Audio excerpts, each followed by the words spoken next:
ஓம் ஸ்ரீ 18ஆம் படி கருப்பண்ண சாமியே போற்றி போற்றி போற்றி. என் அன்பு பிள்ளையே, இன்று உன் குலதெய்வம் உனக்கு சந்தோஷமான ஒரு செய்தியைத்தான் கொண்டு வந்திருக்கின்றேன். என் தங்கமே, உன்னை முடக்க வேண்டுமென்று பல முயற்சிகளை செய்தவர் இன்று இந்த அப்பனின் கட்டுக்குள் சிலர் வந்திருக்கின்றார்கள். என் பிள்ளையே, அப்படி என்னுடைய கட்டுக்குள் வந்தவர்கள் யார் என்பதை நீ தெரிந்து கொண்டால் நிச்சயமாக நீ மன மகிழ்ச்சி அடையத்தானே போகிறாய். அந்த மன மகிழ்ச்சியை உன்னிடத்தில் இருந்து காண்பதற்காகத்தான் இன்று உன் அப்பன் உன்னை காண வந்திருக்கின்றேன். என் தங்கமே, உன்னுடைய வாழ்க்கையில் சிலர் உன்னை பார்த்து பொறாமை கொண்டார்கள் அல்லவா? சிலர் உன் மீது கண் திருஷ்டியினை வைத்தார்கள் அல்லவா? அது மட்டுமல்ல, சில பேர் உன்னை முடக்கிவிட்டு அழிக்க வேண்டும் என்று நினைத்தார்கள். அவர்களுக்கு உன்னை கண்டால் நீ இன்னமும் இருந்து கொண்டிருக்கிறாயே என்பது போன்ற ஒரு எண்ணம் எப்போதுமே உன்னை சுற்றி இருந்து கொண்டிருந்தது. அது மட்டுமல்ல, அவர்களுடைய சுயரூபத்தை வெளிக்காட்டாமலேயே உன் அருகிலேதான் அவர்களும் இருந்து கொண்டிருந்தார்கள். நீ சிரித்தால் அவர்களும் நல்லவர்கள் போல சிரிப்பார்கள். நீ என்ன சொன்னாலும் அதை அவர்கள் ஒன்றும் தெரியாதது போல தலையாட்டி கேட்பார்கள். எல்லா விஷயங்களையும் தெரிந்து வைத்து கொண்டு உன்னிடத்திலே எதுவும் தெரியாதது போல நடித்து கொண்டிருந்தார்கள். இதுபோன்று உன் வாழ்க்கையில் உன்னை அழிக்க சூழ்ச்சிகளை செய்தவர்கள் உன் வாழ்க்கையில் உனக்கு நிறைய துன்பங்களை கொடுத்து விட்டார்கள். சில நேரங்களில் உன் வாழ்க்கையில் என்ன நடக்கிறது என்று உனக்கே புரியாமல் நீ தவித்து நின்று கொண்டிருந்தாய். நமக்கு யாரேனும் எதையும் செய்து விட்டார்களா? நம்மை அழிக்க நினைக்கிறார்களா? நமக்கு செய்வினைகள் ஏதேனும் செய்து விட்டார்களா என்று எண்ணி நீ பயந்து கொண்டிருக்கிறாய். ஏனென்றால் உன் வாழ்க்கையில் வருகின்ற பிரச்சனைகள் அப்படி உன்னை வாட்டி வதைக்கிறது. உன் பிரச்சனைகள் எல்லாம் உன்னை புரட்டி புரட்டி எடுக்கிறது. ஒன்று போனால் அடுத்தது என்று நீ மீண்டு வர முடியாமல் தவித்து நின்று கொண்டிருக்கிறாய். நேரங்களில் உன்னுடைய உடல்நிலையும் சரியில்லாமல் போய்விடுகிறது. யாரோ உன்னை முடக்கி போட்டது போல அடுத்த அடி கூட எடுத்து வைக்க முடியாமல் நீ தள்ளாடி நின்று கொண்டிருக்கிறாய் அல்லவா?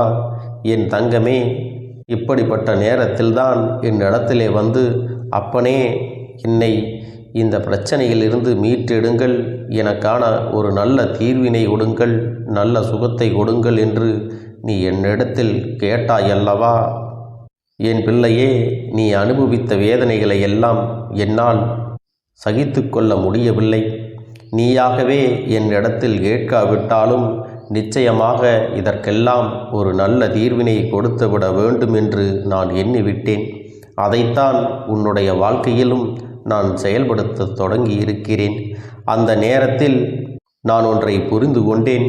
இதற்கெல்லாம் காரணம் உனக்கு மிகவும் நெருக்கமானவர்கள், உன்னோடு இருக்கின்றவர்கள், உன்னோடு நல்லபடியாக பேசி கொண்டிருக்கிறவர்கள் என்று இவர்களை பற்றியெல்லாம் நான் தெரிந்து கொண்டேன்.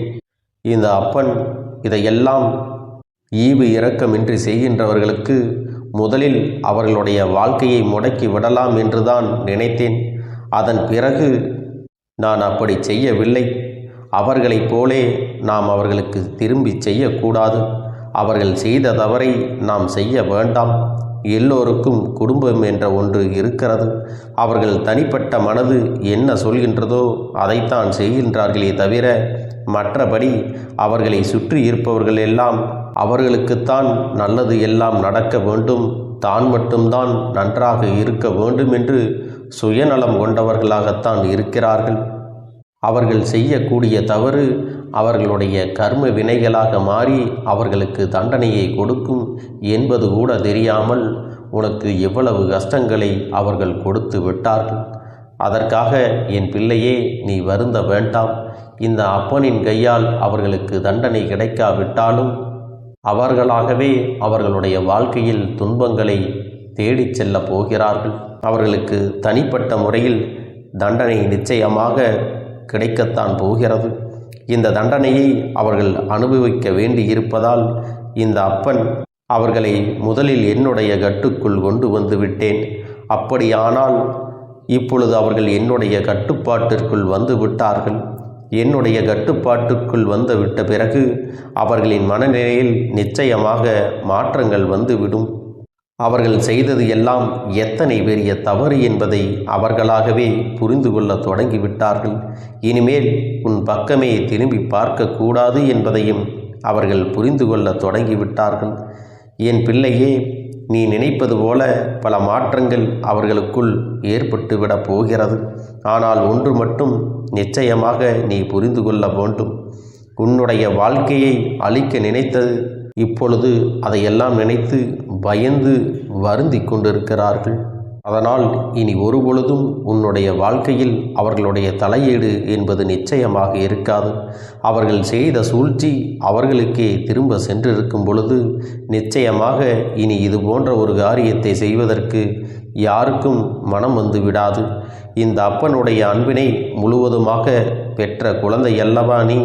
உன்னை முடக்க நினைப்பதும் என்னை முடக்க நினைப்பதற்கு சமம் அல்லவா? என் பிள்ளையே, நீ ஒன்றை மட்டும் நன்றாக தெரிந்து கொள். யார் ஒருவர் அன்பினை காட்ட வேண்டும் என்று நினைக்கிறார்களோ அவர்களுக்கு அன்பானது எல்லோரிடத்திலிருந்தும் கிடைக்கும்.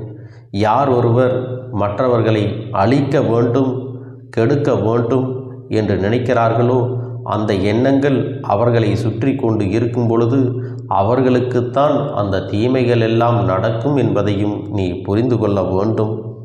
இனி வாழ்க்கையில் யாருக்கும் இது போன்று இன்னொரு விஷயத்தை செய்துவிடக்கூடாது என்று எச்சரித்து விட்டேன்.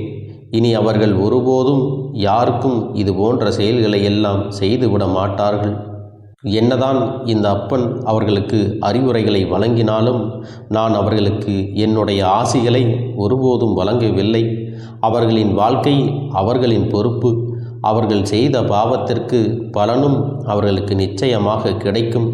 என் பிள்ளையாக அவர்கள் தெரிந்து விட்டார்கள் என்றால் இனி வாழ்க்கையில் அவர்களுக்கு நல்லது நடக்கும். மீண்டும் மீண்டும் அதே தவறைத்தான் அவர்கள் செய்வார்கள் என்றால் இப்பொழுது இருக்கக்கூடிய வாழ்க்கையில் அவர்கள் பெற்றிருக்கக்கூடிய அத்தனை செல்வங்களும் அழிந்துவிடும். நல்ல பெயர், புகழ், செல்வாக்கு என்று அவர்களிடத்தில் எது இருந்தாலும் அது அழிந்துவிடும் என்பதை நீ புரிந்து கொள்ள வேண்டும். ஒருவர் மனம் திருந்தி வாழ வேண்டும் என்ற எண்ணம் மட்டும் இருந்துவிட்டால் போதாது. அதற்கான தகுதிகள் நம்மிடத்தில் இருக்கிறதா என்பதையும் புரிந்து கொள்ள வேண்டும். அதையெல்லாம் நிச்சயமாக அவர்கள் புரிந்து கொள்ளத்தான் போகிறார்கள். என் தங்கமே, இவர்களின் மனதில் இருக்கின்ற எண்ணங்களை எல்லாம் நீ நிச்சயமாக ஒரு பொருட்டாகவே நினைக்காதே. அடுத்தவர்களுக்கு கெடுதல் நினைப்பது, அடுத்தவர்கள் வாழ்க்கையை முடக்க நினைப்பது எல்லாம் ஒரு தொழிலா? இது போன்ற வேலையை செய்வதற்கு பதிலாக அவர்கள் வாழாமலேயே இருந்து விடலாம் என்றுதான் உனக்கு கோபம் வருகிறது அல்லவா? என்ன இருந்தாலும் இவர்கள் உன்னை சார்ந்தவர்கள் எந்த ஒரு கஷ்டமும் படக்கூடாது. இவர்கள் செய்த தவறுக்கு இவர்களின் சந்ததிகள் என்ன செய்வார்கள்? ஆனாலும் இவர்கள் செய்த பாவம் அவர்களை துரத்துவதை யாராலும் தடுத்து நிறுத்திவிட முடியாது. அந்த பாவத்தை நாம் தூக்கி சுமக்க வேண்டாம் என்றுதான் உன் அப்பன் உன்னிடத்திலே சொல்கின்றேன். என் தங்கமே, அவர்களுக்கு ஒரு விஷயத்தை நீ செய்யும் பொழுது அது அவர்கள் குடும்பத்தை பாதிக்கிறது என்றால் அந்த பாவம் உன்னையும் வந்து சேர்ந்து விடும் அல்லவா? யார் மனதையும் நோகடிக்கும்படி பேசிவிடாதே. அவர்கள் செய்வதற்கான பலன்களை அவர்கள் அனுபவிப்பார்கள். என் அன்பு பிள்ளையே, இந்த கருப்பண்ண சாமியின் ஆசீர்வாதங்களும் அன்பும் துணையும் என்றென்றைக்கும் உனக்கு முழுமையாக கிடைத்து கொண்டே இருக்கும்.